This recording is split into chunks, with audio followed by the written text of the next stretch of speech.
pala kami dito ni Omar Kada, mga idol. Napuntahan daw namin yung kainan na masasarap. Itong pinagmamalagay niyang masasarap na makakain dito. Dito sa Project 8. North Shore Project 8, Quezon City, mga idol. Dito kay Inasal ni Insan.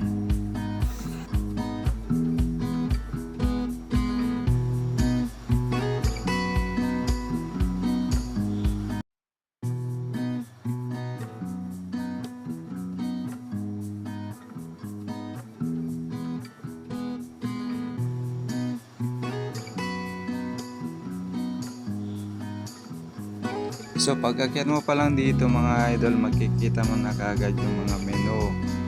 Yan, kita mo yung malaking pangalan nila dyan, mga idol, Inasal ni Insan. Tapos hubungan dito sa kanan mo yung mga staff nila kung saan ka magbabayad. At dyan sa taas naman, mga idol, andyan yung mga menu. Makikita mo dyan yung mga paborito mong pagkain. At kung wala ka pang nakakain dyan, nandyan na rin yun, malamang, mga idol, no? At ayan nga ang kaibigan kong si Omar Kada na nagkaya sa amin. Si Motosenyo, yung naka-black, at sa Peslak, yung naka-white, mga idol. Mga pangmalakasang kasama, mga idol. Yan yung mga kasama kong malalakas.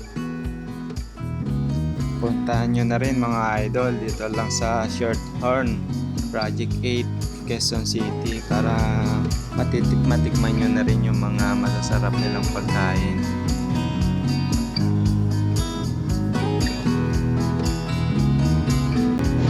Ayun, naulog pa rin.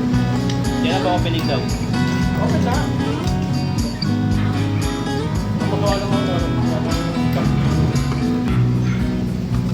Nag-ayos siya ng shock talaga? Oo.